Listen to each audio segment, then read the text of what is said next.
దేశ రాజధాని ఢిల్లీ, అమెరికా రాజధాని వాషింగ్టన్ డీసీ మధ్య ఎయిర్ ఇండియా సేవలు నిలిచిపోనున్నాయి.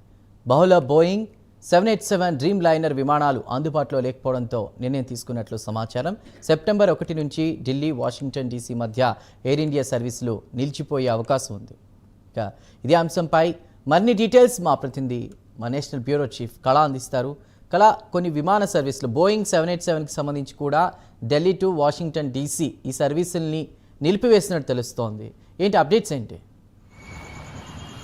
చందు, దాదాపు మనకు ఏదైతే ఇండియన్ ఎయిర్లైన్స్కి సంబంధించినటువంటిది ఒక బ్రేకింగ్ న్యూస్ అని చెప్పవచ్చు. దాదాపు మనకు ఇండియా తర్వాత అమెరికాకు మధ్యలో నడుస్తున్నటువంటి 7878 విమానాలను సెప్టెంబర్ 1వ తేదీ నుంచి కూడా రద్దు చేస్తున్నట్లు కూడా ఒక కీలక ప్రకటన అంటే కొద్దిసేపటి క్రితం ప్రకటించడం జరిగింది. దాదాపు మనకు టాటా గ్రూప్కి సంబంధించినటువంటిది వారంలో 5 అంటే ప్రతిరోజు కూడా ఒక విమానం బయలుదేరేటటువంటి వ్యవస్థ ఉన్నటువంటిది. అయితే సెప్టెంబర్ 1వ తేదీ నుంచి కూడా ఇవి విమానాల రాకపోకలు కూడా నిలిపివేస్తున్నట్లు కూడా కీలక ప్రకటన చేసింది. అంటే ఇక్కడ మనకు గత కొన్ని రోజుల నుంచి జూన్ 12వ తేదీన గుజరాత్ అహ్మదాబాద్ ఏదైతే విమాన ప్రమాదం జరిగిన తర్వాత అప్పటి నుంచి కూడా దాదాపు అనేక పర్యాయాలు కూడా సాంకేతిక లోపము ఎయిర్ ఇండియా రావడము, తర్వాత ఆ మధ్యలోనే ఆగిపోవడము, తర్వాత నిన్న రాత్రి కూడా దాదాపు మనకు కేరళ ఎంపీలు కూడా 4 ప్రయాణం చేస్తున్నటువంటిది. దాదాపు తిరువనంతపురం నుంచి ఢిల్లీ వస్తున్నటువంటి ఎయిర్ ఇండియా విమానము, తర్వాత ఇలాంటి చిన్న చిన్న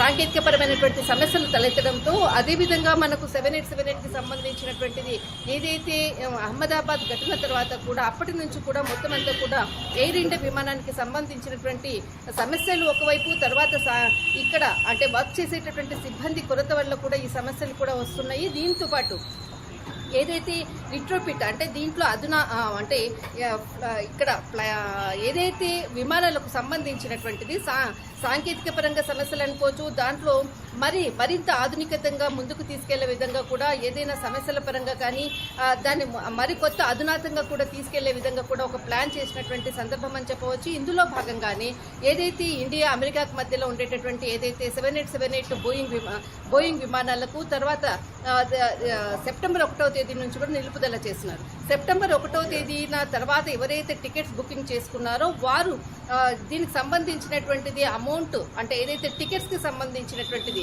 ఇంకొక ఎయిర్లైన్స్ తోటి కూడా మీరు అంటే వాళ్లకు కనెక్టివిటీ కావచ్చు, లేదంటే రిఫండ్ కూడా చేసేటటువంటి అవకాశం కూడా ఇస్తున్నామంటూ కూడా కీలక ప్రకటన చేసింది. అయితే ఇక్కడ మనకు ఏదైతే అంటే ఎయిర్ ఇండియాకి సంబంధించినటువంటి ఇతర సమస్యలతో భాగస్వామ్యం అనుకోవచ్చు. యునైటెడ్ ఎయిర్లైన్స్, డెల్టా ఎయిర్లైన్స్తో ఇక్కడ అలాస్కా ఎయిర్లైన్స్, తర్వాత యునైటెడ్ ఎయిర్లైన్స్, డెల్టా ఎయిర్లైన్స్ వీరితో భాగస్వామ్యం తర్వాత ఎయిర్ ఇండియా వీరితో కూడా సంప్రదింపులు జరిపి అంటే దాంట్లో ఏదైతే ఎయిర్ ఇండియాలో టికెట్స్ బుక్ చేసుకున్నటువంటి వాళ్ళు ఈ సంస్థల్లో కూడా బుక్ చేసుకునేటువంటి అవకాశం కూడా ఉంది. తర్వాత దీనికి రిఫండ్ కూడా ఇచ్చేటటువంటి అవకాశం ఉన్నది అన్నటువంటిది. ముఖ్యంగా ఏదైతే కస్టమర్ల మెప్పు పొందేందుకే తర్వాత కస్టమర్లకు అంటే ఇంకా నూతనంగా కూడా విమానాలను తయారు చేయడమే ముఖ్య ఉద్దేశంగా కూడా టాటా గ్రూప్ ఈ విధమైనటువంటి నిర్ణయం తీసుకున్నది. దాదాపు ముఖ్యంగా ఈ సమస్య రావడానికి కూడా అంటే ఈ స్టాప్ అంటే సెప్టెంబర్ 1 నుంచి ఇంతగానము ఈ విధంగా మనకు నిలుపుదల చేయడానికి కూడా మరొక కారణం కూడా అని చెప్పవచ్చు. ఎందుకంటే పాకిస్తాన్ ఏదైతే గగనతలాన్ని అంటే ఫ్లైట్స్ని మొత్తం కూడా స్టాప్ చేసినటువంటిది ఆపరేషన్ సింధు తర్వాత కూడా ఇండియా బ్యాంక్ చేసినటువంటి సమస్య.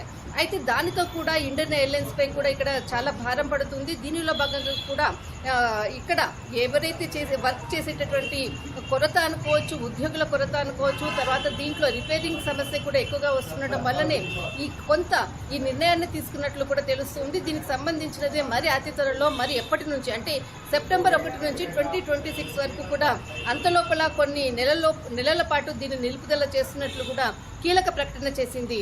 చందు. రైట్ కళ, thank you for the updates.